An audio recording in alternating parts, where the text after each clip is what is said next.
Alrighty, good morning and happy Friday.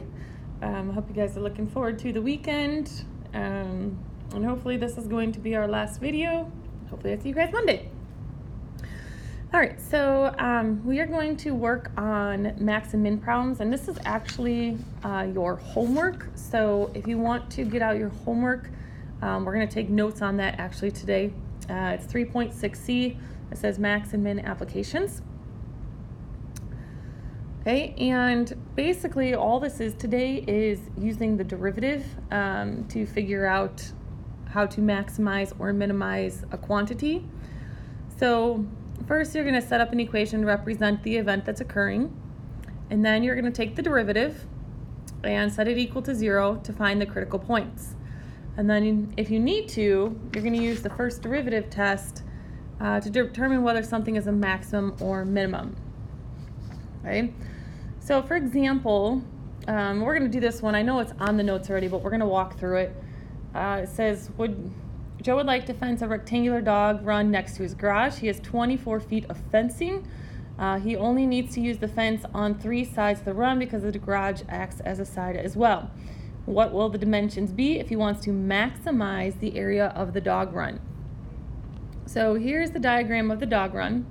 Okay, we know that the area is just going to be length times width.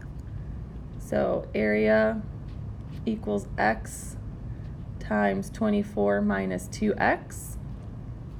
Okay. Remember that in order to take the derivative, we need to get rid of all the parentheses. So this is going to be 24x minus 2x squared. So that's step number 1. That's setting up an equation to represent an event. The next thing I need to do to maximize is to take the derivative. So a prime is 24 minus 4x. Okay, so that's what's going to give us that's the equation that's going to give us the maximum area. So once you find the derivative, then you're going to set it equal to 0. Okay, this is going to just be a linear equation, so I can just add 4x to both sides. And we get x equals 6. Okay, then take the 6 and plug it back in. So 24 minus 2 times 6, and that gives me 12. So the dimensions are 6 by 12. Notice that would add up to 24 feet of fencing, because this would be 6, this would be 6, and then the 12 gives me 24, and we don't add the side for the garage. Okay, so basically we set up an equation, and then we take the derivative, find the critical points, and come up with an answer. So I'm actually going to do some of these problems with you guys, or at least to get you started. Okay, so in this example, Ales Burgers has decided to promote their new Bubba Burger in order to maximize profits. Their accountant has calculated this formula to be the following, where P represents a profit and X represents the selling price of the burger. What selling price would maximize profit? And you can cross off the percentage, and what would that profit be?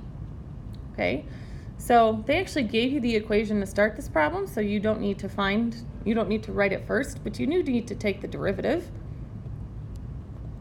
So we get negative 7x plus 16. We're going to set that equal to 0.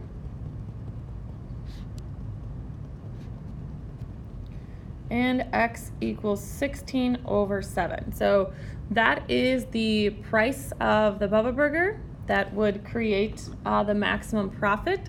So you guys can change that into a decimal for the money, and then you guys can do part 2 on your own, which is what would that profit be. All you do is you take that and plug it back into the original equation because that's what P represents, is the profit.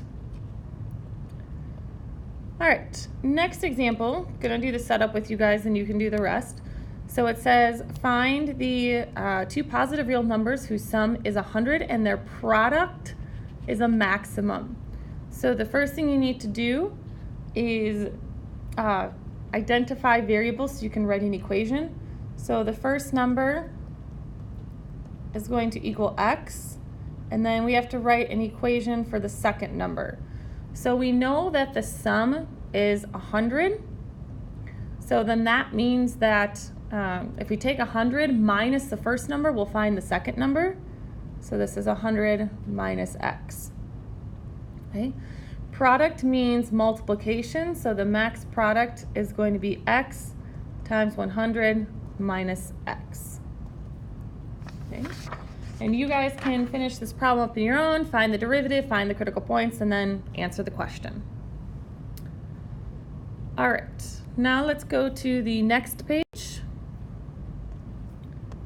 I'm going to help you guys on this one too. This is probably the toughest problem on the sheet. Okay, so it says, what is the least amount of fencing needed to enclose a rectangular region of 30 meters squared if the rectangular region is separated into 2 equal pens? Okay, on these problems, the best thing to do is draw a picture first. And we're going to divide it up into 2 equal pens. So this is going to be the height. This is going to be the base. Okay, it's just a rectangular region, which means this is also the height on this side, and we have the base on the bottom.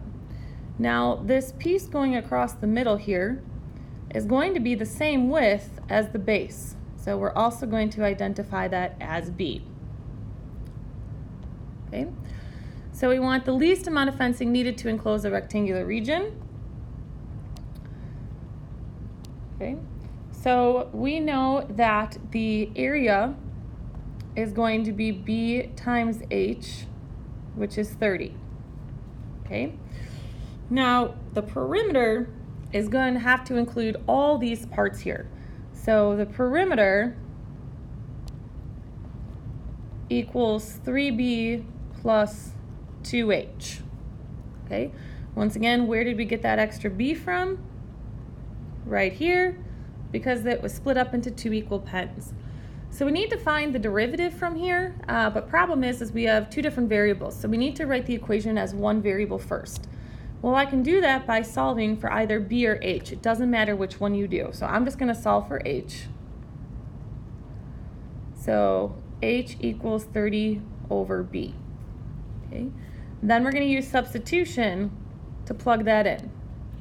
So now the perimeter is 3B plus 2 times 30 over B. Okay. So let's clean this up a little bit. So the perimeter is 3B plus 60 over B, which is the same thing as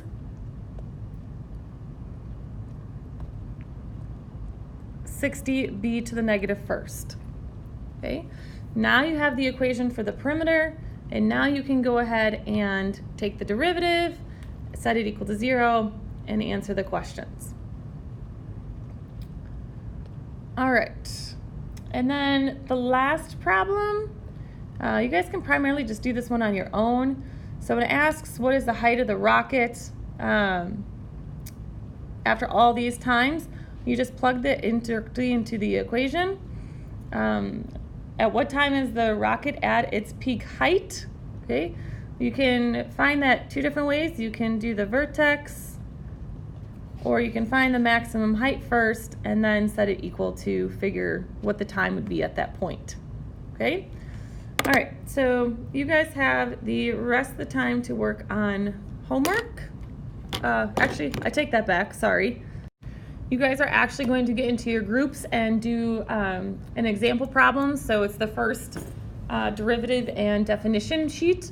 There's 4 different boxes, so after each box, you're going to go ahead and get it checked off with the substitute, and then when you guys are done with all of those 4 boxes, you guys can work on homework. So the homework's not that long because we obviously did a whole bunch of it together. So there's a possibility you might not have time to work on this in class, but you have, I mean, plenty of time over the weekend to finish up these problems. That shouldn't take us more than, 10-15 minutes. So once again, you're going to work on the first derivative and factoring sheet. We really need to focus on factoring because you'll find that those make the most common mistakes when we find the first derivative test. And then I will also be working on getting back the feedback to you guys on the first derivative check-in that you guys did yesterday. So go ahead and make sure you guys look out for those things. Okay? Hope you have a wonderful weekend. Be safe, and see you guys next week. Thank you.